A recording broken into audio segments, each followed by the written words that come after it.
Audio Jungle. Audio Jungle.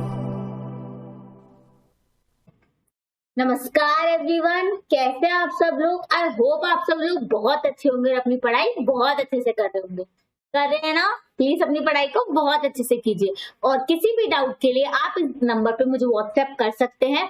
आपको account किसी concept में या किसी क्वेश्चन में डाउट है तो आप इस नंबर पे मेरे को व्हाट्सएप कर सकते हैं। और हाँ, अभी तक तो आपने इस चैनल को सब्सक्राइब कर ही लिया होगा। सारे सब्जेक्ट के टाइम पे वीडियोस पाने के लिए please subscribe this channel. Okay, हम अपने अकाउंट्स की क्लास को अब कंटिन्यू करते हैं। अकाउंट्स क्लास में हमने partnership basics chapter fully complete कर लिया है, जिसमें हमने उसके सारे कंसेप्ट समझ लिए हैं और साथ ही सारे के सारे इलस्ट्रेशंस और न्यूमेरिकल क्वेश्चंस हम सॉल्व कर चुके हैं। पार्टनरशिप के अंदर ही अब हम अपने सेकेंड चैप्टर पे बढ़ेंगे, जो है पार्टनरशिप से ही रिलेटेड एडमिशन।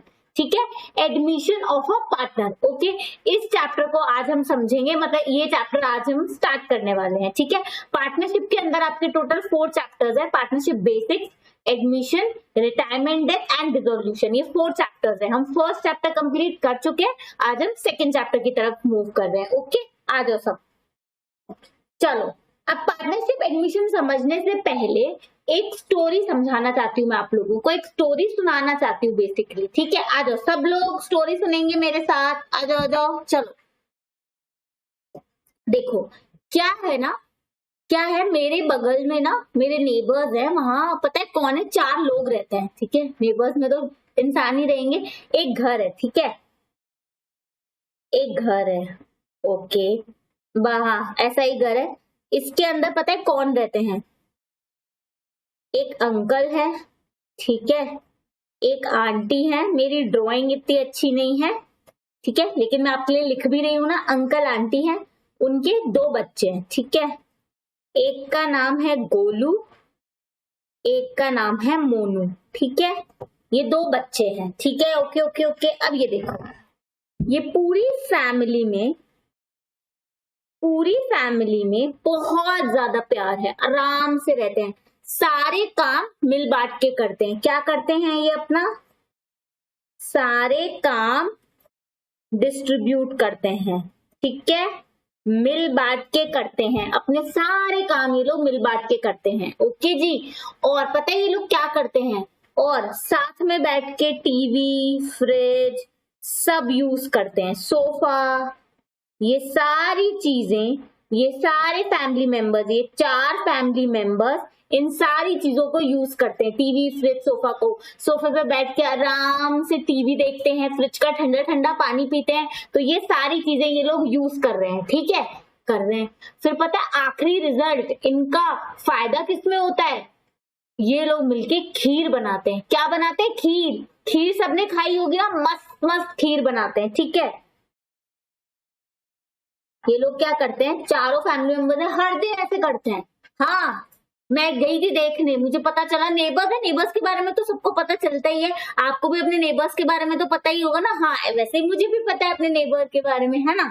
अब ये क्या करते हैं, हर दिन 300 ग्राम खीर बनाते हैं। हाँ, 300 ग्राम। इसमें से पता है क्या, देखो मम्मी पापा बड़े बड़े हैं, है ना, तो वो 100 ग्राम खाते हैं। ओके, और छोटे छोटे बच्चे, छोटे छोटे है ना, तो वो 50 ग्राम खाते हैं। ठीक है, 300 ग्राम खीर खत्म। देखो मैं क्या बोल रही हूँ, ये लोग 4 लोग बड़े प्यार से रहते हैं, अपना सारा काम मिल बांट के करते हैं। ठीक है, सारा काम अपना मिल बांट के कर लेते हैं ये जी, है ना। अब नेबर्स के बारे में इतनी इन्फॉर्मेशन तो मुझे पता ही है, सारा काम मिल बांट के कर लेते हैं। ठीक है, और सोफे पे आराम से सब साथ में बैठते हैं, टीवी देखते हैं, फ्रिज का ठंडा ठंडा पानी पीते हैं, और इतनी मेहनत, सारे काम मिल बांट के करते, इतनी मेहनत का रिजल्ट इनको मिलता है खीर। रोज ये लोग बैठ के खीर खाते हैं, पर 300 ग्राम ही खीर बन पाती है बस। हाँ, इतना ही है इनके पास ना। 300 ग्राम खीर बनाते हैं, 100 ग्राम मम्मी खा लेती है, 100 ग्राम पापा खा लेते हैं। बिकॉज दोनों बच्चे छोटे हैं इसलिए वो 50 ग्राम और 50 ग्राम खाते हैं। ठीक है, ठीक है, ये था। ये मेरे नेबर की स्टोरी है। हाँ, पता है अब क्या हुआ, अब क्या हुआ देखो, अभी तो क्या है, अभी तो क्या है, मम्मी पापा बड़े हैं और बच्चे छोटे हैं, है ना, इसलिए 100-100 ग्राम मम्मी पापा खीरनी खा लेते हैं, 50-50 ग्राम बच्चे खा लेते हैं, है ना, क्योंकि काम भी ज्यादा मम्मी पापा कर पाते हैं क्योंकि वो बड़े हैं, और छोटे बच्चे हैं तो बेचारे काम भी इतना नहीं करते, कम कम काम करते हैं, और तो इसलिए खीरनी भी कम खाते हैं, है ना। ओके, लेकिन अब क्या होगा,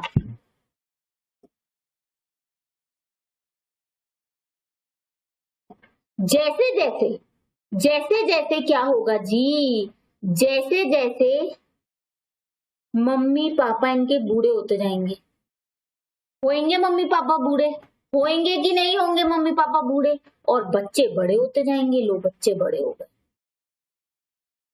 मैंने समझाने के लिए हाइट बड़ी कर दी है, वैसे बड़े एज में होंगे, हाइट तो जिसकी जितनी रहेगी, ठीक है। तो क्या है, मम्मी पापा बेचारे बूढ़े होते जाएंगे, बच्चे दोनों बड़े होते जाएंगे। अब इससे क्या होगा, इससे ये होगा कि अब काम मम्मी पापा कम कर पाएंगे और दोनों बच्चे ज्यादा कर पाएंगे। बेचारे मम्मी पापा बूढ़े हो रहे हैं, वो कैसे काम करेंगे, बच्चे बड़े हो रहे हैं, वो ज्यादा काम करेंगे, है ना। तो बड़े ज्यादा काम कर पाएंगे और मम्मी पापा कम काम कर पाएंगे, है ना। और भूख भी ऐसे ही होगी, मम्मी पापा कम खा पाएंगे, 50 ग्राम और 50 ग्राम ही खा पाएंगे, लेकिन अब दोनों बच्चे बड़े हो गए हैं तो वो 100 ग्राम और 100 ग्राम खाएंगे, ठीक है। इतना समझ में आया। जैसे जैसे एज बढ़ेगी मम्मी पापा तो बेचारे बूढ़े हो जाएंगे, है ना, तो वो काम कम कर पाएंगे और दोनों बच्चे काम ज्यादा कर पाएंगे, है कि नहीं, ठीक है। तो फिर खीरनी भी, भूख भी ज्यादा बच्चों को लगेगी, तो अब बच्चे दोनों 100 ग्राम खीर खाएंगे और माँ बाप दोनों बेचारे 50 ग्राम खाएंगे। बड़े होते जाते एज के साथ भूख भी कम होती जाती है ना, तो वो 50 ग्राम खाएंगे, ठीक है, ऐसा ही होगा। और अब भाई ये दोनों बेटे हैं, इतने बड़े हो गए, इनकी शादी वादी होगी नहीं होगी, आप बताओ। शादी नहीं होगी इनकी, शादी भी तो होगी, है ना। तो पता है क्या होगा, सारे नेबर का मैं ही डिसाइड कर रही हूँ, हाँ ऐसे ही तो करते हैं हम लोग, यही तो करते हैं, पड़ोसी के घर में क्या चल रहा है सब कुछ हमें पहले से ही पता होता है, आगे क्या चलेगा उसका भी हमें पता लगा लेते हैं ना, मैं भी वही पता लगा रही हूँ, मुझे सब पता है, टेंशन नॉट, ठीक है। तो क्या हुआ, इनका पता है क्या होगा, अब ये देखो, अब इनकी मम्मी पापा दोनों बेटे हैं, चलो ये बड़ा बेटा है ना, इसके लिए रिश्ता भी ढूंढेंगे, है ना, कोई अच्छी सुंदर सुशील संस्कारी लड़की इनको चाहिए रहेगी, है ना, शादी कराने के लिए, है ना। ओके, लड़की बनाओ, ठीक है, ये बन गई लड़की, ठीक है, हाँ ऐसी लड़की होती है, ठीक है, ये लड़की बन गई, ठीक है, ये ढूंढने के लिए निकलेंगे, शादी कराएंगे, है ना। अब देखो क्या है, मैंने आपको बताया था इनके घर में खीर सिर्फ 300 ग्राम ही बनती है, कितनी बनती है, 300 ग्राम, ठीक है, इनके घर में खीर सिर्फ 300 ग्राम बनती है, ओके। अब ये जो लड़की आ रही है, ऐसा तो होगा नहीं ये खीर खाए चारों और लड़की को बोलो साइड हटो तुम्हें नहीं देंगे, ऐसा तो होगा नहीं, इस लड़की को भी खीरनी देनी पड़ेगी। जो खीर 300 ग्राम 4 लोग खाते थे, अब वही खीर 300 ग्राम कितने लोग खाएंगे, 5 लोग खाएंगे। कितने लोग खाएंगे, ये एक्स्ट्रा आ गई ना लड़की, कितने लोग खाएंगे, 5 लोग खाएंगे, ठीक है, ओके जी। और अब ये भी सोफा पे बैठेगी बाबा, ये भी फ्रिज का ठंडा ठंडा पानी पिएगी, ये भी टीवी देखेगी, घर में टीवी है तो क्या ये टीवी नहीं देखेगी, ये सोफा पे नहीं बैठेगी, ये फ्रिज का ठंडा ठंडा पानी नहीं पिएगी, सब करेगी, है ना। तो ये भी करने वाली है ये, और इनकी खीर भी खाने वाली है ये, ओहो ठीक है। लेकिन मम्मी शादी क्यों करा रही है, पता है क्यों करा रही है, मम्मी बोल रही है अब मैं नहीं बना पाती हूँ खीर, वैसे तो सारे काम मिल बांट के ही करते हैं, पर खीर मम्मी बोल रही है अब मैं नहीं बना पा रही हूँ, और बेटा भी बड़ा हो रहा है, इसकी शादी तो मुझे करानी है, यही तो सोचेंगे ना मेरे नेबर्स, है ना, जब बेटा बड़ा होगा यही तो सोचती है मम्मियाँ, अब बेटा भी बड़ा हो रहा है, शादी करा लूंगी, ये आके मेरी कुछ हेल्प भी कर देगी। अब करे नहीं करे वो अलग बात है, क्या पता अपने भी सारे काम करवा रही हो, लेकिन मम्मियां तो यही सोचती है ना, आएगी बहू थोड़ा काम भी कर देगी, थोड़ी मेरी हेल्प भी कर देगी, है ना, मेरे काम में, है ना, ठीक है, तो ये हेल्प करेगी। और ऐसे आ जाएगी क्या, आएगी खीर नहीं खाएगी क्या हमारी, है ना, हम बोलेंगे भाई काजू हमारे पास लिमिटेड है, थोड़े से काजू भी लेके आना अपने साथ, और क्या लड़की आ जाएगी, बस ऐसे ही आ जाएगी और खीर नहीं खा लेगी इनके घर की, ऐसा तो होगा नहीं। आइए भाई तू सोफे पे बैठी है, तू ठंडा ठंडा पानी पिएगी, तू टीवी देखेगी, हम खीर नहीं बना रहे हैं, वो खाएगी भी तू, है, तो थोड़ा काजू लेके आना अपने साथ, ऐसे नहीं मत आ जाना खाली हाथ उठा के आ जाएगी, नहीं काजू भी लेके आना, आंटी मांगेंगी, ये बताया है उन्होंने, मुझे बताया उन्होंने कि मेरे बेटे की शादी होगी तो मैं लड़की से काजू तो जरूर मांगूंगी। खिरनी कैसे खाएंगे हम लोग, कैसे खाएंगे खिरनी, तो काजू भी मांगेगी। तो लड़की को बोले खाली मत आ जाना, काजू मांगना, काजू लेके आएगी। ये सिर्फ स्टोरी है बच्चा, इसका रियल दुनिया से कोई वास्तविकता नहीं है, कोई कनेक्शन नहीं है, और ना ही मैं किसी चीज के फेवर या अगेंस्ट में हूँ। ठीक है, ओके, ये हम कुछ कंसेप्ट समझेंगे। ओके, ठीक है, चलो, ठीक है। वो काजू मंगवाई, खीरनी कैसे बनाएंगी आंटी फिर, हाँ 300 ग्राम ही खीरनी बनती है, वो भी तो आके खीरनी खाने वाली है, तो उसको बोलेंगे सुनो ऐसे ही मत आ जाना, थोड़े काजू लेके आना साथ में। हाँ, ऐसे ही आ गई उठा के, काजू भी लाना, ठीक है, तो वो क्या ला रही है, काजू ला रही है। ठीक है, अब देखो मैं एक बार फिर से आप लोग को रिपीट कर रही हूँ, फिर हम कुछ समझेंगे। मेरे घर के पास 4 लोग रहते हैं, मम्मी पापा 2 बच्चे, ठीक है, मतलब अंकल आंटी 2 बच्चे, ठीक है। चारों लोग मिल बांट के सारे काम करते हैं, साथ में बैठ के सोफा पे बैठ के टीवी देखते हैं, ठंडा ठंडा पानी पीते हैं फ्रिज का, ठीक है। आखिरी में जो उनको सुकून मिलता है वो होता है खीरनी जो बनती है। रोज 300 ग्राम खीर बनती है जो ये चारों लोग खाते हैं, ठीक है। 100 ग्राम मम्मी पापा खाते हैं क्योंकि वो ज्यादा काम करते हैं, 50 ग्राम बच्चे खाते हैं क्योंकि वो छोटे भी हैं और वो कम काम करते हैं। लेकिन मम्मी को पता है, आंटी ने मुझे बात बोला कि जैसे जैसे हम बड़े होंगे अब ये खीर क्या होगी, हम तो कम खा पाएंगे क्योंकि हम काम भी कम करेंगे, इसलिए हम 50 ग्राम खाएंगे, मैं और मेरे वो 50 ग्राम ही खा पाएंगे। हाँ, आंटी ने मुझे ये बताया है कि मैं और मेरे वो भाई अब 50 ग्राम ही खा पाएंगे, और दोनों बच्चे बड़े हो जाएंगे, काम भी ज्यादा करेंगे, तो वो 100 ग्राम खाएंगे, ठीक है। और फिर आंटी को बात करते करते याद आया, और शादी भी तो कराऊंगी अपने बेटे की, मैं बूढ़ी हो जाऊंगी, थोड़ी ना रोज खीर नहीं बना पाऊंगी, मुझे भी तो मदद की जरूरत है, और शादी तो करानी है मुझे अपने बेटे की, तो मैं अपने बेटे की शादी कराऊंगी, वो भी सोफे पे बैठेगी, टीवी देखेगी, ठंडा ठंडा पानी पिएगी, खीरनी भी खाएगी खीरनी भी। मतलब जहाँ 300 ग्राम खीर 4 लोगों में बटती थी, अब वो 300 ग्राम खीर 5 लोगों में बटेगी, है ना। वो लड़की आके क्या खीरनी नहीं खाएगी, पर आंटी बोल रही है ऐसे कैसे आने दूंगी, बोलूंगी कुछ काजू वाजू साथ में लाना, खीरनी ऐसे ही बनेगी क्या, अच्छी खीरनी तो बनाऊंगी, तू भी खाएगी, साथ में कुछ लेके आना, काजू वाजू कुछ लेके आना। उसको मैं बोलूंगी, आंटी मुझे बता रही है कि मेरी जो भी बहू होगी उसको मैं बोलूंगी हमें कुछ नहीं चाहिए, लेकिन बस तू काजू जरूर लेके आना, है ना, काजू अपने साथ लेके आना। ठीक है, समझ गए सब लोग, हाँ। चलो, अच्छी लगी स्टोरी, फिल्म में डालू उसको स्टोरी को, फिल्म नहीं चल रही है, कंसेप्ट समझेंगे हम लोग, ठीक है। पहले सबको ये स्टोरी अच्छे से क्लियर हो गई।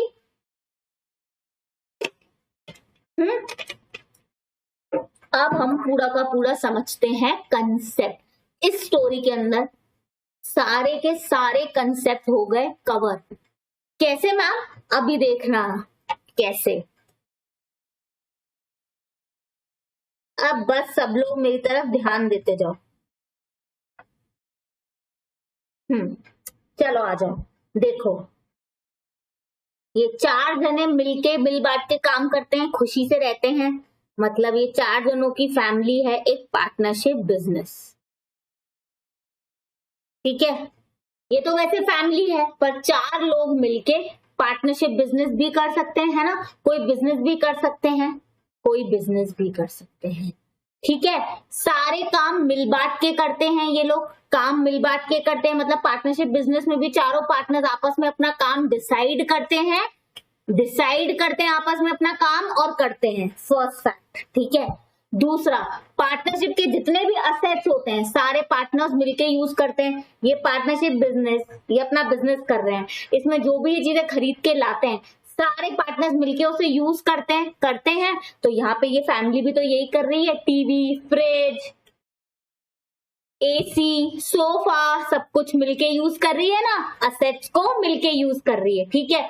और इतनी मेहनत, सारा काम मिल बांट करने का रिजल्ट क्या होता है, आपस में खीर खाते हैं, मतलब आपस में प्रॉफिट डिस्ट्रीब्यूट करते हैं।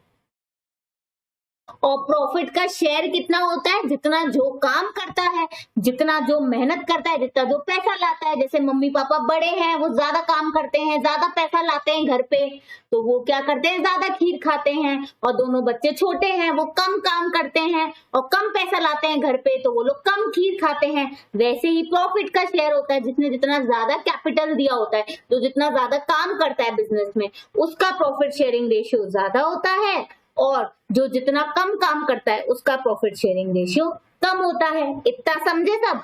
ये हो गया। अब देखो, अब आ जाओ आ जाओ आ जाओ आ जाओ आ जाओ आ जाओ। अब हम कंसेप्ट से समझते हैं।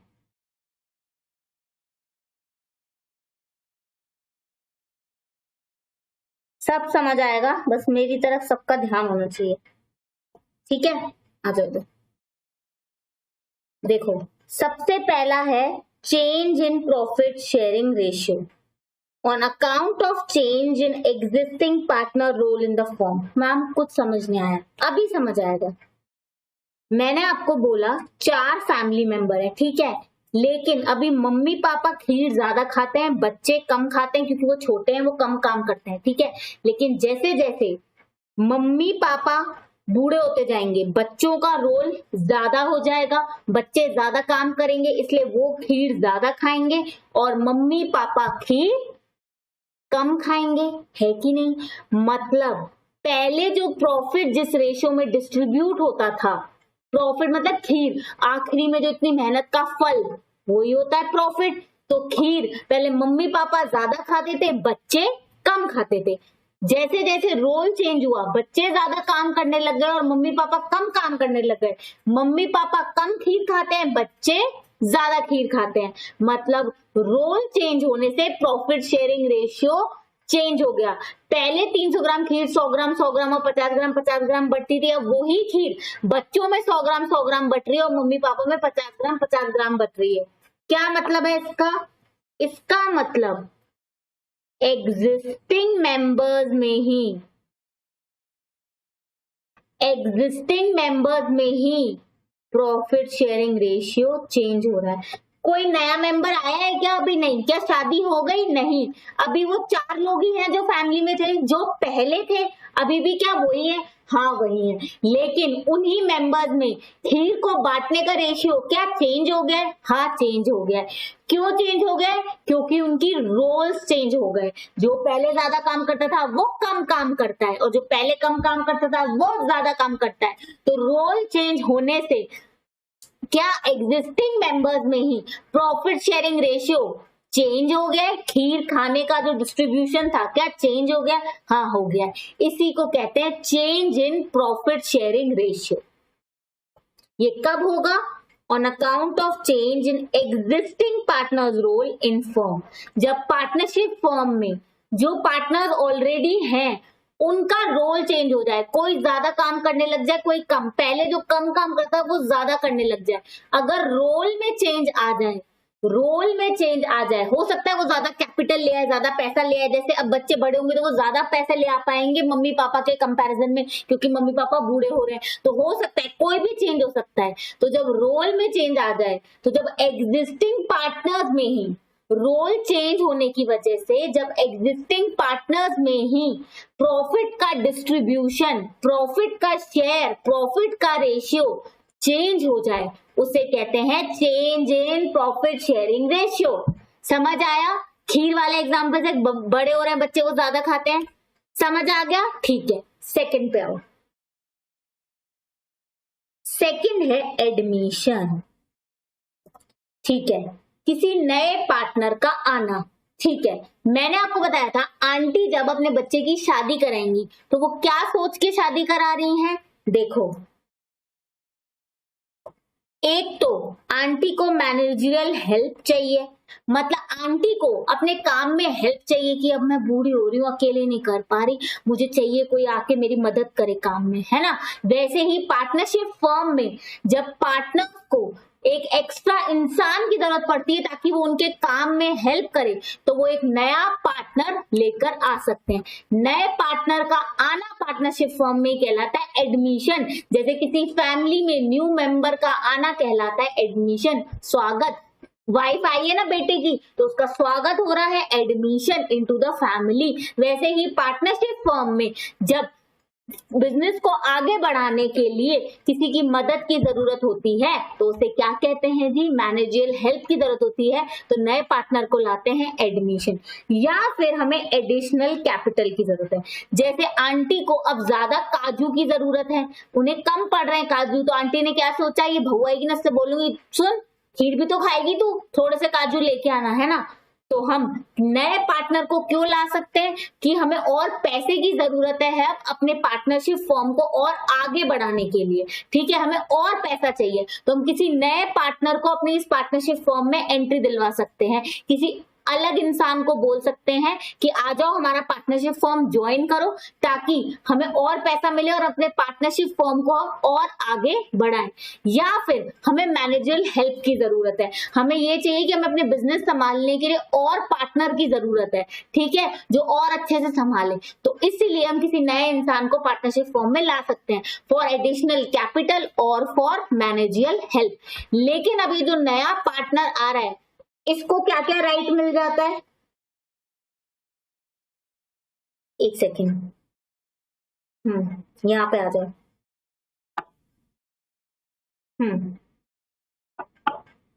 ये जो न्यू पार्टनर एडमिट होता है इसको 2 राइट्स मिल जाते हैं।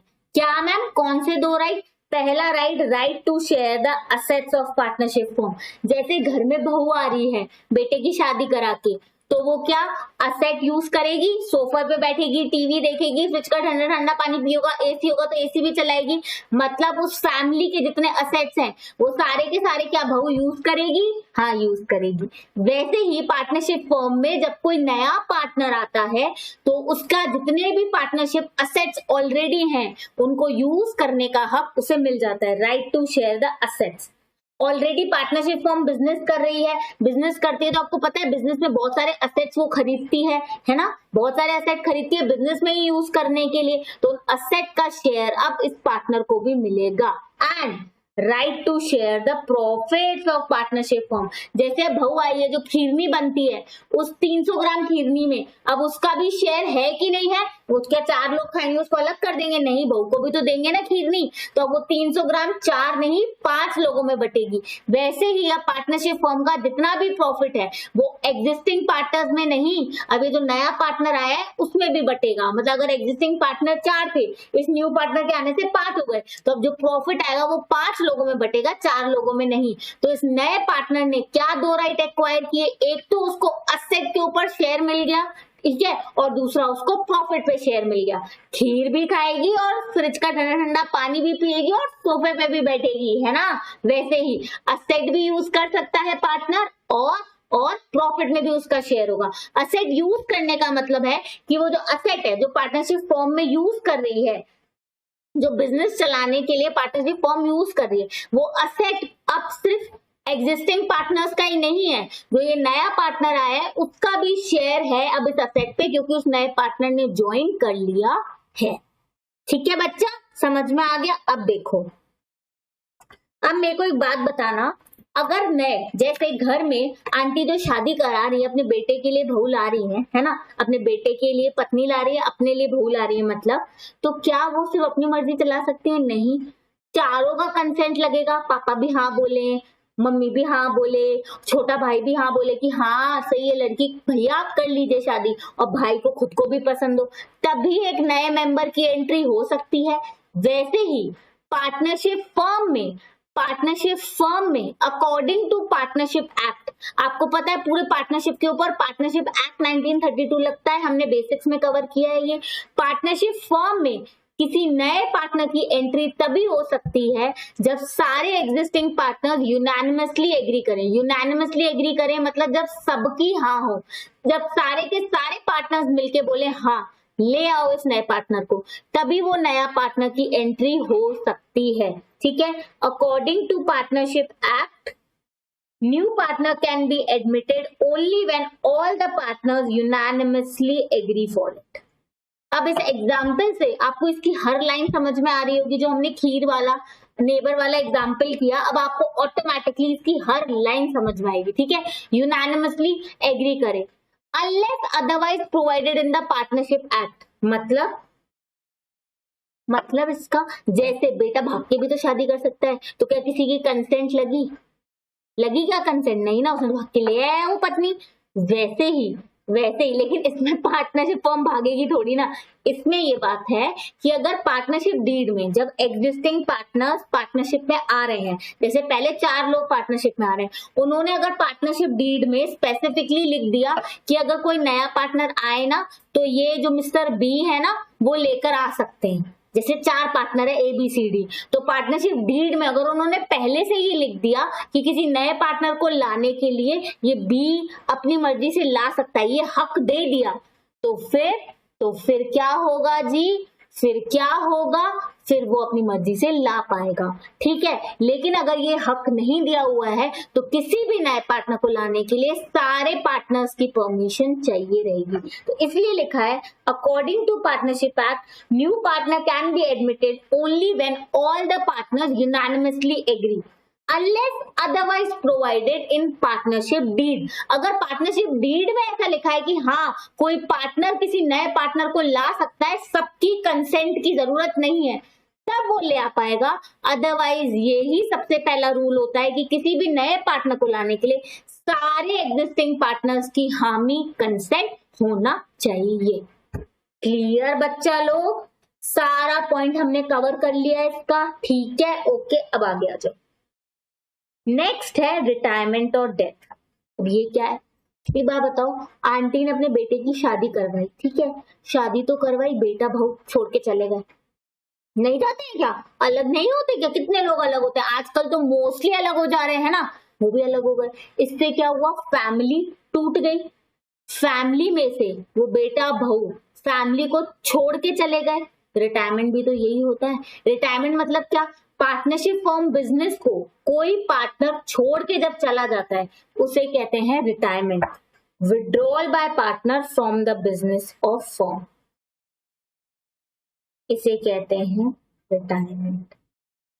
और जैसे अलग होने पर बेटा बहू ऐसे अलग नहीं हो रहे आजकल, बोल रहे हमारा हक दो, हमें जितना भी सारा हमारा हक बनता है पहले हमें उतने पैसे दो तभी अलग होंगे, ऐसा ही हो रहा है ना। हाँ मानती हूँ बहुत गलत हो रहा है सोसाइटी में, लेकिन अब जो हो रहा है मैं तो आपको वही बता रही हूँ, है ना, अपनी मन का तो बता नहीं रही हूँ मैं अपनी मर्जी से। यही हो रहा है, बेटा बहू लड़के अलग भी होते हैं, बोलते हैं जितना हमारा हक है सब दो, है ना। वैसे ऐसा करना नहीं चाहिए, बेचारे माँ बाप आपके लिए इतना कुछ करते हैं, ठीक है। हाँ माँ बाप भी गलत हो सकते हैं बहुत सिचुएशन में, मैं ऐसा नहीं कह रही, लेकिन अगर हम बैलेंस बना के रखें और माँ बाप को भी समझाएं कि हाँ आप यहाँ गलत हो, तो वो भी समझेंगे बजाय उनसे अलग होने का, है ना। पर ठीक है, सबका अपना अपना थॉट प्रोसेस है, उस पर हम कोई नहीं होते कमेंट करने वाले, ठीक है। तो अब बेटा भाव अलग होते हैं ना अलग, तो वो बोलते हैं पैसा हम पैसा लेके जाएंगे, अपना शेयर, है ना। रिटायरमेंट में भी यही होता है, एक बिजनेस में 5 जने थे, अब 2 जने उसमें से अलग हो रहे हैं, ठीक है, तो वो अपना शेयर तो लेके जाएंगे ना, बिजनेस पार्टनरशिप बिजनेस छोड़ रहे हैं, इसे कहते हैं रिटायरमेंट। ठीक है, रिटायरमेंट कहते हैं, तो वो अपना शेयर तो लेके जाएंगे ना, अभी तक का जितना उन्होंने कमाया है पार्टनरशिप में, असेट्स पे उनका भी हक है, तो अभी तक का हक, जिस टाइम तक वो पार्टनर थे उतने टाइम का हक भी तो वो लेके जाएंगे। फुल डिटेल हम रिटायरमेंट चैप्टर में करेंगे, लेकिन समझ में आया, इसे कहते हैं रिटायरमेंट। डेथ क्या होता है बाबा? डेथ भी हो सकती है, जैसे फैमिली में जब लोग बूढ़े हो जाते हैं, जैसे आपके दादा दादी जब बहुत एजेड हो जाते होंगे तो डेथ हो जाती है ना, तो वैसे ही पार्टनरशिप फॉर्म में भी किसी भी पार्टनर की डेथ हो सकती है। उसकी डेथ हुई मतलब क्या? ऑटोमेटिकली उसने बिजनेस छोड़ दिया। जैसे फैमिली में किसी एजेड इंसान की, बड़े इंसान की डेथ हो जाती है, ऑटोमेटिकली उसने फैमिली छोड़ दी, जबरदस्ती नहीं छोड़ी, उसने छोड़ के गया नहीं है, वो तो ऑटोमेटिक हो गया ना कि डेथ हो गई। वैसे ही पार्टनरशिप फॉर्म में किसी पार्टनर की डेथ हो गई तो वो भी क्या है? ऑटोमेटिक, छोड़ दी उसने ऑन डेथ, ठीक है। लेकिन फैमिली में भी अगर आपकी दादा या दादी किसी की डेथ हो जाती है तो क्या फैमिली पूरी थोड़ी ना बिखर जाती है? ऐसा तो नहीं होता, फैमिली तो चलती रहती है ना। वैसे ही पार्टनरशिप फॉर्म में डेथ के बाद बाकी के पार्टनर ये डिसाइड कर सकते हैं कि हम अपने इस बिजनेस को कंटिन्यू करें। जैसे 4 लोग मिलके पार्टनरशिप फॉर्म चला रहे थे, बिजनेस कर रहे थे, एक की अनफॉर्चुनेटली डेथ हो गई, तो क्या 3 लोग डिसाइड कर सकते हैं कि हम इस बिजनेस को कंटिन्यू करेंगे? हाँ बिल्कुल डिसाइड कर सकते हैं। तो on death remaining partners can decide to continue. Clear clear. अब देखो, मैंने आपको 4 चीजें बताई। क्या 4 चीजें? एग्जिस्टिंग पार्टनर्स में ही प्रॉफिट शेयरिंग रेशियो चेंज हो सकता है। मतलब जिस टाइम वो पार्टनरशिप में आए थे उस टाइम जो उन्होंने एग्री किया था कि तुम्हारा तुम्हारा इतना सबका, हम 4 पार्टनर से हमारा इतना शेयर होगा, वो कभी भी वो चेंज कर सकते हैं। किसी का रोल चेंज हो गया, कोई अब ज्यादा काम करने लग गया, कोई अब ज्यादा पैसा लेकर आ रहा है कैपिटल, तो ठीक है भाई, उसको ज्यादा शेयर देना पड़ेगा, जैसे खीर ज्यादा देनी पड़ेगी, है ना। तो वो एग्जिस्टिंग पार्टनर्स में जब कभी भी एग्रीमेंट का चेंज हो जाता है, लेकिन एग्जिस्टिंग पार्टनर्स में हो रहा है, कोई नया पार्टनर नहीं आ रहा, कोई छोड़ के नहीं जा रहा, किसी की डेथ नहीं हुई है, एग्जिस्टिंग पार्टनर्स मान लो 4 है, उन 4 पार्टनर्स में ही जब एग्रीमेंट का चेंज हो जाए और वो अपना आपस में बांटने वाला प्रॉफिट या loss, profit sharing ratio change कर रहे हैं, उसे कहते हैं change in profit sharing ratio. या फिर कोई नए पार्टनर को वो अपने इसमें लेकर आ रहे हैं, प्रॉफिट में लेकर आ रहे हैं, ठीक है, पार्टनरशिप फॉर्म में लेकर आ रहे हैं। ये तो आपको पता ही है कि नए पार्टनर के आने से ऑटोमेटिकली प्रॉफिट शेयरिंग रेशियो तो चेंज होगा ही ना बाबा। जैसे 300 ग्राम खीर पहले 4 लोगों में बट रही थी, वही 300 ग्राम खीर जब 5 लोगों में बटेगी तो प्रॉफिट शेयरिंग रेशियो, जिस रेशियो में वो प्रॉफिट बांट रहे हैं, जिस रेशियो में वो खीर बांट रहे हैं, ऑटोमेटिकली चेंज हो रहा है ना। तो जब एडमिशन होता है तब भी एग्रीमेंट में तो चेंज हो गया है ना। जब कोई नया पार्टनर एडमिट होता है तो वापस से बनी बनाई एग्रीमेंट को चेंज करना पड़ता है ना, क्योंकि अब इस नए पार्टनर के भी क्या हक हैं, क्या रिस्पॉन्सिबिलिटीज हैं, और प्रॉफिट शेयरिंग रेशियो भी चेंज हो जाएगा, वो सब लिखना पड़ता है। जब रिटायरमेंट या डेथ होती है, कोई पार्टनर छोड़ के जाए या भगवान का बुलावा आ जाए, डेथ हो जाए, उस केस में भी अब एग्जिस्टिंग पार्टनर्स जो हैं उनके बीच का रेशियो चेंज हो जाएगा, क्योंकि अब जैसे खीर 300 ग्राम 4 लोग खा रहे थे, अगर एक की डेथ हो जाए तो वही खीर 3 लोग खाएंगे ना। वैसे ही बाबा जब रिटायरमेंट है या डेथ हो जाए तो अब बचे हुए पार्टनर्स उस बिजनेस को चला रहे हैं, तो उनमें अब उनको आपस में वापस से बात करनी पड़ेगी कि भाई अब हम ही लोग हैं, हमें कैसे चलाना है इस बिजनेस को, कैसे प्रॉफिट शेयर करेंगे। तो वापस से एग्जिस्टिंग एग्रीमेंट चेंज होगा, होगा कि नहीं होगा, ठीक है। तो चाहे एग्जिस्टिंग पार्टनर्स में ही प्रॉफिट शेयरिंग रेशियो चेंज हो, चाहे नए पार्टनर के आने से प्रॉफिट शेयरिंग रेशियो चेंज हो, एग्रीमेंट चेंज हो, चाहे रिटायरमेंट डेथ से प्रॉफिट शेयरिंग रेशियो चेंज हो, एग्रीमेंट चेंज हो, ठीक है, इन सारे केसेस में एक चीज कॉमन है। क्या?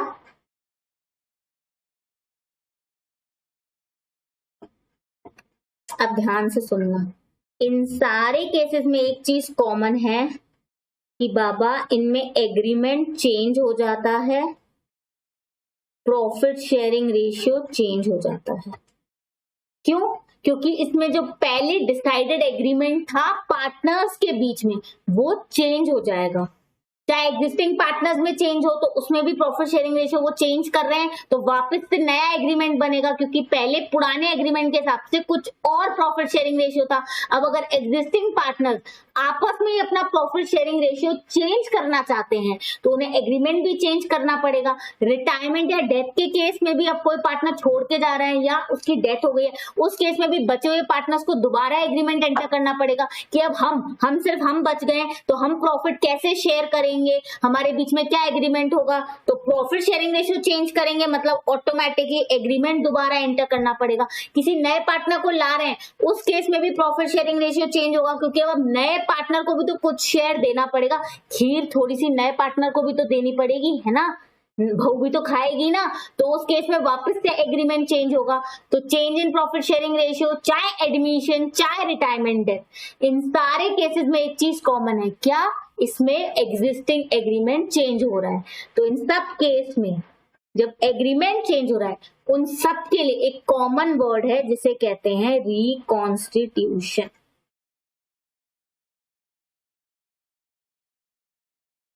क्या कहते हैं इसे? रिकॉन्स्टिट्यूशन, ठीक है। जब भी एग्जिस्टिंग एग्रीमेंट चेंज होती है, प्रॉफिट जो पहले था अब वो अलग शेयर से बटता है, ऑलरेडी डिसाइडेड एग्रीमेंट चेंज होती है, प्रॉफिट शेयरिंग रेशियो चेंज होता है, उसे कहा जाता है रिकॉन्स्टिट्यूशन। और ये रिटायरमेंट डेथ और किसी नए पार्टनर के वजह से तो हो भी होता ही है, वो आपस में ऑलरेडी पार्टनर्स जो है उसमें भी चेंज होता है। जो हमने फर्स्ट केस किया change in profit sharing ratio among the existing partners, जिसका एग्जांपल मैंने बताया कि 4 लोग थे जो फैमिली में, अंकल आंटी और दोनों बच्चे, जैसे जैसे बच्चे बड़े होंगे वो ज्यादा काम करेंगे, वो ज्यादा खीर खाएंगे और मम्मी पापा कम। तो वैसे ही एग्जिस्टिंग पार्टनर्स पहले 4 थे, अब उसमें से कोई पार्टनर ज्यादा काम करने लग गया, अगर ज्यादा पैसा ला रहा है तो उसको प्रॉफिट शेयरिंग रेशियो ज्यादा चाहिए, उसको अपना शेयर अब ज्यादा चाहिए। तो इसीलिए एग्जिस्टिंग पार्टनर्स को भी अपना शेयर चेंज करना पड़ सकता है। कोई नया पार्टनर नहीं आ रहा, कुछ रिटायरमेंट नहीं हुआ है, कुछ डेथ नहीं हुआ है, फिर भी एग्जिस्टिंग पार्टनर्स को ही अपना प्रॉफिट शेयरिंग रेशियो चेंज करना पड़ सकता है। अगर वो अपना प्रॉफिट शेयरिंग रेशियो चेंज करें मतलब उन्हें दोबारा न्यू एग्रीमेंट में आना पड़ेगा। पुरानी एग्रीमेंट में तो पुराना प्रॉफिट शेयरिंग रेशियो लिखा है, अब उन्हें अगर नया प्रॉफिट शेयरिंग रेशियो बनाना है, वापस से प्रॉफिट शेयरिंग रेशियो को चेंज करना है, तो उन्हें न्यू एग्रीमेंट बनाना पड़ेगा। जैसे ही वो ये करेंगे उसे कहा जाएगा reconstitution. When the existing agreement is change it is called reconstitution. तो वो सिर्फ प्रॉफिट शेयरिंग रेशियो चेंज में भी होता है, एडमिशन ऑफ पार्टनर से भी होता है, क्योंकि उस केस में भी प्रॉफिट शेयरिंग रेशियो चेंज होता है, नए पार्टनर को क्या क्या देना है डिसाइड होता है, तो नया एग्रीमेंट बनेगा क्योंकि उसको भी तो कुछ प्रॉफिट का शेयर दोगे। रिटायरमेंट या डेथ ऑफ अ पार्टनर के केस में भी होता है, क्योंकि अब एग्जिस्टिंग पार्टनर्स कैसे प्रॉफिट बांटेंगे, क्या करेंगे, सब कुछ, तो एग्रीमेंट दोबारा चेंज होता है, न्यू एग्रीमेंट बनता है। तो ये सारे केसेस को हम क्या वर्ड से डिफाइन करते हैं? रिकॉन्स्टिट्यूशन। क्लियर बच्चा? ठीक है, देखो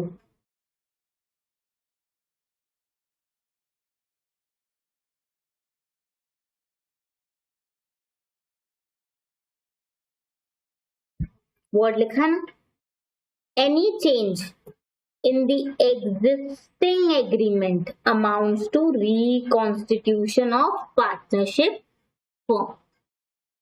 समझ गए? क्लियर? तो हमने अभी reconstitution, change in profit sharing ratio, admission, retirement, death के कंसेप्ट को अच्छे से समझ लिया। ठीक है,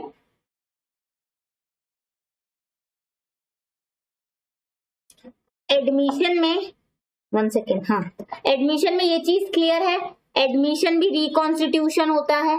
जैसे ही नया पार्टनर आता है न्यू एग्रीमेंट बनती है, एग्जिस्टिंग एग्रीमेंट चेंज होती है तो न्यू एग्रीमेंट बनता है। ठीक है, to carry on the business, partnership form को कैरी करने के लिए अब न्यू एग्रीमेंट बनेगा, पार्टनरशिप फॉर्म इज रिकॉन्स्टिट्यूटेड, मतलब रिकॉन्स्टिट्यूशन होता है एडमिशन के केस में भी।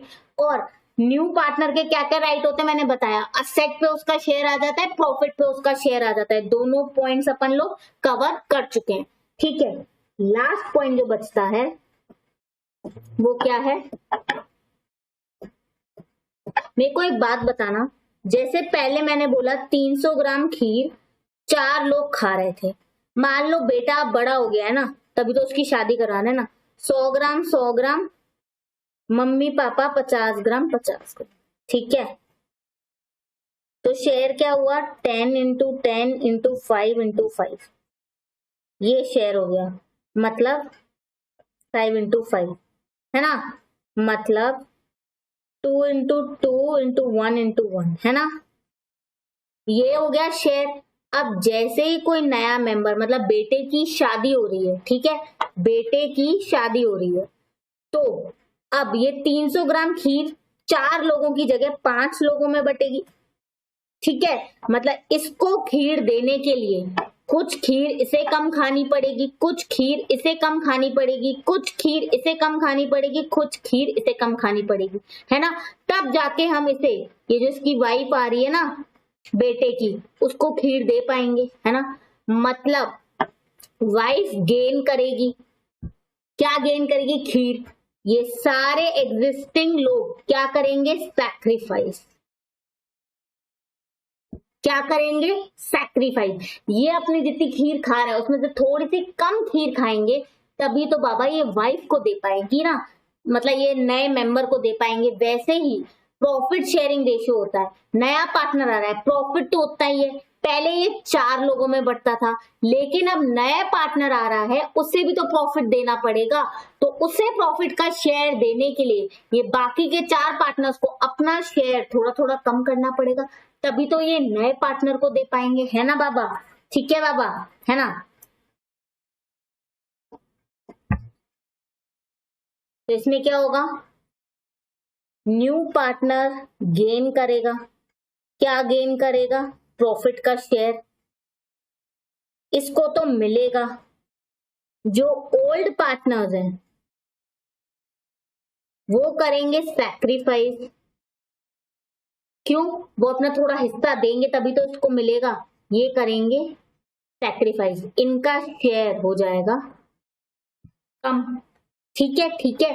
अब ऐसा भी हो सकता है कि सारे पार्टनर सैक्रिफाइस नहीं करें, जैसे इस केस में देखो, ये तो हमेशा ही गेन करेगा, न्यू पार्टनर तो हमेशा ही गेन करेगा, इसके पास तो कुछ है ही नहीं ना, तो अब ये इसको तो देनी पड़ेगी। अब खीर अकेले बैठ के तुम 4 लोग खाओगे, इसको नहीं खिलाओगे, ऐसा तो नहीं होगा, लड़की को भी खिलानी पड़ेगी, इसको देना तो पड़ेगा। तो ये न्यू पार्टनर तो हमेशा गेन करेगा, खीर खा रहा है ना, प्रॉफिट का शेयर इसे तो हमेशा मिलेगा। बाकी के पार्टनर सैक्रिफाइस करेंगे। अब ये कितना सैक्रिफाइस करेंगे और इसको कितना शेयर देना है, ये सब इनका आपस में एग्रीमेंट होता है। आपस में जिस बात पे ये लोग एग्री करते हैं, आपस का एग्रीमेंट होता है कि ये लड़की कितने पे मान गई कि भाई तेरे को तो सिर्फ इतना सा 20 ग्राम ही देंगे खीर, मान गई तो अच्छी बात है, नहीं मानी तो ठीक है, बोली नहीं मैं 30 ग्राम से कम तो खाऊंगी ही नहीं। अब इनका आपस में एग्रीमेंट है कि भाई इसको कितना शेयर देना है और अपना कितना शेयर सैक्रिफाइस करना है, अपनी खीर कितनी कम खानी है और इसको कितनी देनी है, न्यू पार्टनर का गेन कितना होगा, उसको कितना शेयर देना है और ओल्ड पार्टनर्स कितना सैक्रिफाइस करेंगे, ये सब इनका आपस का एग्रीमेंट होता है। इसमें आपस में ये लोग डिसाइड करते हैं। ठीक है, जो भी अब जो डिसीजन पे पहुंचे, जो ज्यादा भारी हुआ, जिसने अपना फैसला जो जीत गया, ठीक है। और ये भी हो सकता है सारे पार्टनर सैक्रिफाइस ना करें, जैसे मैम जैसे हो सकता है ये 4 लोग हैं, मम्मी पापा बोले हम तो वैसे ही इतनी कम खा रहे हैं, 50 ग्राम 50 ग्राम, हमसे क्या ले रहे हो। तो हो सकता है ये दोनों भाई बोले कि चलो मेरी तो वाइफ आ रही है, चलो मैं 20 ग्राम कम खा लूंगा, और छोटा भाई बोले भैया मैं भी आप क्यों पीछे, भैया आप ही क्यों सैक्रिफाइस करेंगे, मेरी भी तो भाभी है, भाभी माँ समान होती है ना, भाभी माँ बोलते हैं ना, तो भाभी माँ समान होती है, भैया मैं भी सैक्रिफाइस करूंगा, पर भैया मैं सिर्फ 10 ग्राम ही कर पाऊंगा। ठीक है, हो सकता है ऐसा, तो इसको इसके 30 ग्राम मिल गए, लेकिन इस केस में सैक्रिफाइस किसने किया, सिर्फ इस वाले बड़े बेटे ने और छोटे बेटे ने, मम्मी पापा ने नहीं किया, है ना। तो ऐसा ही हो सकता है, ये तो डिपेंड करता है आपस में पार्टनर्स ने क्या डिसीजन लिया है। नए पार्टनर को तो शेयर मिलेगा, कितना शेयर मिलेगा वो भी डिपेंड करता है आपस में इन्होंने क्या डिसीजन पे पहुंचे हैं, और ओल्ड पार्टनर्स कौन सा पार्टनर सैक्रिफाइस कर रहा है और कितना सैक्रिफाइस कर रहा है, ये भी इनका आपस का एग्रीमेंट है। ठीक है, जैसे इस केस में इसको कितनी खीर मिलेगी आपस में डिसीजन है, और इन चारों मम्मी पापा दोनों बेटों में से कौन कितनी कम खाएगा खीर इसको देने के लिए, वो भी इनका आपस में एग्रीमेंट है कि कितनी कम खाएगा और कौन कम खाएगा। जैसे इसमें ये दोनों बेटे कम खा रहे हैं और एक बेटा 20 ग्राम कम खा रहा है, एक बेटा 10 ग्राम कम खा रहा है, तो ये सब कुछ आपस का डिसीजन होता है। लेकिन अब हमें एक निकालना होता है गेनिंग। गेनिंग तो हम हाल निकाल देंगे, जो न्यू पार्टनर का शेयर होगा, मतलब उसने इतना गेन करा, न्यू पार्टनर का शेयर जितना होगा मतलब उसने उतना गेन करा। सैक्रिफाइस कैसे निकालोगे, सैक्रिफाइस कैसे निकालोगे, सैक्रिफाइस कौन करेगा, जो ओल्ड पार्टनर है। ठीक है, कैसे निकालोगे कि इसका ओल्ड रेशियो कितना था, पहले इसको कितनी खीर मिल रही थी 100 ग्राम, न्यू रेशियो कितना है, अब बेचारा सिर्फ 80 ग्राम खा पा रहा है, मतलब कितना सैक्रिफाइस किया, 20 ग्राम। ठीक है, ओके। और हो सकता है कोई पार्टनर सैक्रिफाइस नहीं भी करे, जैसे मम्मी का ओल्ड रेशियो कितना था, पहले कितनी खा रही थी 50 ग्राम, न्यू रेशियो क्या है, अब भी कितनी खा रही है 50 ग्राम, तो मम्मी ने तो बाबा कुछ भी सैक्रिफाइस नहीं करा। ठीक है, और हो सकता है मम्मी बोले, मतलब ऐसा भी हो सकता है, चलो वो अपन क्वेश्चंस में देखेंगे। ठीक है, ओके, समझ में आया। इसको कहते हैं sacrificing ratio. What is sacrificing ratio, old ratio minus new ratio, मतलब नए पार्टनर के आने से पहले मेरा शेयर कितना था और नए पार्टनर के आने से मेरा शेयर कितना हो गया है, वो डिफरेंस कहलाता है सैक्रिफाइसिंग रेशियो। ठीक है, ओके। पर अगर वो डिफरेंस नेगेटिव आ जाए, अरे बाप रे, जैसे हम लोग क्या समझते हैं रेड पेन यूज करूं, पिंक यूज करती हूँ, ठीक है। हम लोग क्या समझते हैं भाई, पहले शेयर ज्यादा होगा, नए पार्टनर के आने से भाई ये कम ही खाएगा ना, मतलब कुछ सेक्रीफाइस ही करेगा तो नया रेशियो कम होगा, ओल्ड रेशियो ज्यादा होगा, तो हमेशा आंसर पॉजिटिव आएगा, मतलब सेक्रीफाइसिंग रेशियो आएगा।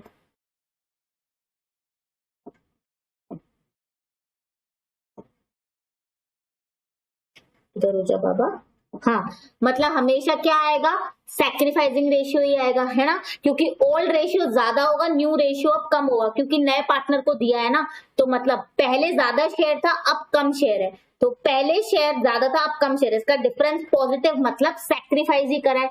अगर ये नेगेटिव आ गया, नेगेटिव मतलब पहले कम शेयर था अब ज्यादा है, ऐसा कैसे हो सकता है मैम, मतलब जो पुराना पार्टनर है वो अब ज्यादा शेयर लेने लग गया नए पार्टनर के आने से, हो सकता है। वो बोले तुम क्यों ला रहे हो नए पार्टनर को, मैं हामी तभी बढ़ूंगा, जैसे मैंने आपको बताया था नए पार्टनर के आने से सारे पार्टनर जब कंसेंट देंगे तभी कोई नया पार्टनर आ सकता है। तो जैसे मम्मी पापा दोनों बेटे, अब बेटे को शादी करनी है तो मम्मी बोल रही है मैं इसका हामी, बिना हामी के शादी नहीं करेगा बेटा, ठीक है, तो मम्मी बोल रही है मैं तभी इस लड़की को आने दूंगी जब तुम इसको कितनी भी खीर दो, मैं तो 60 ग्राम खीर खाऊंगी। बोले मम्मी पहले तो 50 ग्राम, मुझे नहीं पता, मम्मी अड़ गई, मम्मी बोल रही है पहले मैं 50 ग्राम, अब मैं 60 ग्राम खाऊंगी। अब बेटे को ही ज्यादा सेक्रीफाइस करना पड़ेगा, बेटे बोलेगा इसको 30 ग्राम देनी है, चल मैं 70 खा लूंगा, मम्मी लो 10 ग्राम और आप खा लो, है ना, मतलब किसी एक पार्टनर को ही ज्यादा सैक्रिफाइस करना पड़ेगा, है ना। वैसा पार्टनरशिप फॉर्म में भी हो सकता है जो पहले जो 4 पार्टनर्स है उसमें से कोई एक पार्टनर बोले कि बाकी के 3 पार्टनर्स ना नए पार्टनर को लाना चाहते हो, क्योंकि उन्हें लग रहा हो हमारा पार्टनरशिप फॉर्म बहुत बढ़ेगा, चौथा पार्टनर अरियल हो, बोले मैं तभी हाँ बोलूंगा इस नए पार्टनर के लिए, और जब तक उसकी हाँ नहीं होगी तब तक वो नया पार्टनर नहीं आ सकता, क्योंकि पार्टनरशिप फर्म में एडमिशन के लिए यूनानिमसली सारे पार्टनर्स का एग्री होना जरूरी है, ठीक है, यूनानिमसली, ओके। तो अब वो तभी हाँ बोले, वो बोले कि मेरा शेयर बढ़ाओ, बोले कि भाई नए पार्टनर को ऑलरेडी देना है, हमको ऑलरेडी सेक्रीफाइस करना चाहिए, तुम और मांगने की बात करो, बोले ठीक है नहीं लाएंगे, ठीक है ठीक है ठीक है, वो बोलते हैं अच्छा बाबा अच्छा ठीक है। तो इस केस में, इसीलिए किस किस केस में ऐसा भी हो सकता है, देखो वैसे तो नए पार्टनर को लाने के लिए चारों पार्टनर्स को अपना कुछ शेयर सैक्रिफाइस करना पड़ेगा, हो सकता है इनमें से कोई एक या 2 पार्टनर्स नहीं माने, तो फिर क्या होगा, कुछ सैक्रिफाइस नहीं करे, चलो नहीं करा सैक्रिफाइस वो तो ठीक है, कभी कभार बोल सकते हैं हमारा शेयर पहले से भी ज्यादा बढ़ाओ, अब क्या होगा नए पार्टनर के लिए भी सैक्रिफाइस करना पड़ेगा, और इन पुराने पार्टनर्स के लिए जो ये 2 पार्टनर्स नहीं मान रहे हैं उनका शेयर बढ़ गया, तो बाकी के बचे हुए पार्टनर्स को और ज्यादा सैक्रिफाइस करना पड़ेगा, नए पार्टनर को देने के लिए भी और ये पुराने पार्टनर्स को देने के लिए भी। अब ऐसा कब कैसे क्या होगा उससे हमें मतलब नहीं है बेटा, ये तो इनके आपस में जो पार्टनरशिप एग्रीमेंट में जो सारे पार्टनर्स मिलके जो डिसाइड करते हैं वो होगा, हमें क्या पता वो आपस में उनका क्या एग्रीमेंट है ना, है कि नहीं। अब आपस में उन्होंने क्या डिसाइड करा, कैसे डिसाइड करा, वो उनकी प्रॉब्लम है, हमें तो सीधा सीधा बोला जाएगा कि बताओ, हमें ऐसा दे दिया जाएगा ओल्ड रेशियो 50 ग्राम था, न्यू रेशियो 60 ग्राम खीर खा रहे हैं, अरे बाप रे, तो ये -10 ग्राम आ गया, दैट मीन्स ये पुराना पार्टनर भी इस केस में गेन कर रहा है, उसका न्यू रेशियो ज्यादा है ओल्ड रेशियो से, तो मतलब गेन, ऐसा किसी किसी केस में हो सकता है, वरना मोस्टली तो यही होगा कि पुराने पार्टनर्स जो है वो सैक्रिफाइस करेंगे तभी तो नए पार्टनर को शेयर देंगे। लेकिन आपको सैक्रिफाइसिंग समझ में आया क्या होता है, सैक्रिफाइसिंग मतलब जो मेरा ओल्ड शेयर था माइनस मेरा न्यू शेयर, ओल्ड शेयर मेरा जितना था माइनस मेरा न्यू शेयर, मतलब मेरा ओल्ड शेयर ज्यादा था न्यू शेयर कम है, तो वो आ जाता है सैक्रिफाइसिंग, मोस्टली सैक्रिफाइसिंग होगा ओल्ड पार्टनर्स का, किसी रेयर सिचुएशन में, रेयर क्वेश्चन में हो सकता है कि ओल्ड पार्टनर का भी गेनिंग रेशियो निकल जाए, मतलब उसका रेशियो और बढ़ गया, वो ज्यादा कर रहा है, तो बाकी पार्टनर्स ने ऑटोमेटिकली और ज्यादा सैक्रिफाइस किया होगा उसको देने के लिए, ठीक है, समझ में आया ये सारा।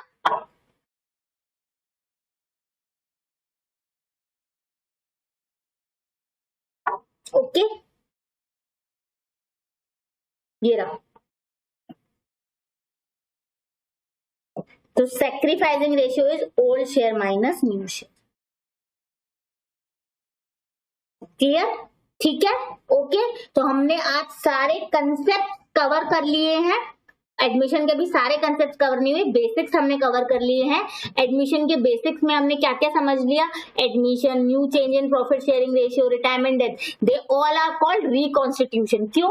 बिकॉज इसमें एग्जिस्टिंग एग्रीमेंट चेंज होता है। ठीक है बच्चा लोग। उसके बाद एडमिशन के लिए सारे पार्टनर्स का एक साथ एग्री होना जरूरी है, अनलेस अदरवाइज प्रोवाइडेड। मतलब पहले से ही पार्टनरशिप डीड में अगर कुछ और लिखा है कि हाँ भाई कोई पार्टनर बिना परमिशन के किसी को ला सकता है तो अलग बात है, वरना सारे पार्टनर्स जब परमिशन देंगे तभी कोई नया पार्टनर की एंट्री हो सकती है। ठीक है। और नए पार्टनर को शेयर देने के लिए ओल्ड पार्टनर्स को सैक्रिफाइस करना पड़ेगा, वरना नए पार्टनर को शेयर कहां से दोगे? खीर तो उतनी है 300 ग्राम, अब प्रॉफिट तो उतना ही है। ठीक है। मतलब प्रॉफिट घट भी सकता है, वो कोई बात नहीं है, लेकिन भाई पहले जहां वो 4 लोगों में बंटता था क्योंकि 4 पार्टनर्स थे, अब वो 5 लोगों में बटेगा ना। अगर आप चारों में ही आप बांट दोगे, ठीक है, जैसे 300 ग्राम से खीर भले 400 ग्राम हो गई, ठीक है, लेकिन अब वो 400 ग्राम भी खीर 4 लोगों में नहीं 5 लोगों में बटेगी ना। पहले 4 लोगों में बटती थी तो शेयर ज्यादा आता था, अब 5 लोगों में बटेगी। उसको देने के लिए 5 लोगों में क्यों बट रही है? क्योंकि उस 5वें इंसान को जो नया पार्टनर आ रहा है उसको भी तो देना है, तो उसको देने के लिए बाकी के पार्टनर सैक्रिफाइस करते हैं। अब कौन सा पार्टनर सैक्रिफाइस करता है और कितना सैक्रिफाइस करता है और इस नए पार्टनर को कितना मिलता है, वो तो उनके आपस की एग्रीमेंट पे डिसाइड किया जाता है, जो उन्होंने आपस में एग्रीमेंट करी होगी, वो उसको हमको यहाँ डिस्कस नहीं करना है। ठीक है, क्लियर? आई होप आपको बहुत अच्छे से सब कुछ समझ में आया होगा। कंसेप्ट नेक्स्ट क्लास में हम इसके क्वेश्चंस को स्टार्ट करेंगे, थोड़ा सा फिर कंसेप्ट समझेंगे, फिर क्वेश्चंस करेंगे। जितना कंसेप्ट समझते जाएंगे उतने रिलेटेड क्वेश्चंस करेंगे, फिर आगे के कंसेप्ट समझेंगे। ओके बच्चा लोग, आई होप आपको सब कुछ समझ में आया होगा। कोई भी डाउट है आप मुझे इस नंबर पर व्हाट्सएप कर सकते हैं। ठीक है, I am like your big sister, आप मुझे अपनी एल्डर सिस्टर की तरह लीजिए। आपको कोई भी पढ़ाई से रिलेटेड डाउट आता है, आपको किसी और सब्जेक्ट में भी प्रॉब्लम हो रही है, आप मुझे इस नंबर पर व्हाट्सएप बिल्कुल कर सकते हैं। मैं आपको पूरा स्केड्यूल, आपको कुछ स्केड्यूल बनाने में दिक्कत हो रही है, कुछ भी प्रॉब्लम है, ठीक है, आपको कुछ मोटिवेशन नहीं आ रहा है कि मैम बहुत डर लग रहा है 12th बोर्ड से, I am always there for you. ठीक है, मैं हमेशा हूं, मैं आपको राइट गाइडेंस देने की पूरी कोशिश करूंगी। ठीक है, और मोटिवेशन ना किसी और से नहीं मिल सकता, मोटिवेशन आपके खुद के अंदर है। ठीक है, आपको खुद को ही पता होना चाहिए हम क्यों पढ़ रहे हैं। जब भी कुछ डिप्रेसिंग फील हो ना, जब भी कुछ सैड फील हो कि नहीं पढ़ा जा रहा है, एक बार बस ये सोचना कि पढ़ाई कर क्यों रहे हो, अपने मम्मी पापा को प्राउड फील कराने के लिए। जब ये रीजन याद आ जाएगा ना, अपने आप पढ़ने में भी मन लगेगा। ठीक है, ओके। और प्लीज लाइफ को इतना टफ बनाने की जरूरत नहीं है, बैलेंस रखो, प्रॉपर स्लीप लेना भी जरूरी है, प्रॉपर मस्ती करना भी जरूरी है और प्रॉपर पढ़ाई करना भी जरूरी है। अपने डे को प्रॉपरली डिवाइड करो, सिंपल, ज्यादा टेंशन मत लो। और आप मुझे व्हाट्सएप पे कोई भी डाउट पूछ सकते हैं। ठीक है, okay. So that's all for today's class. Thank you everyone, bye bye.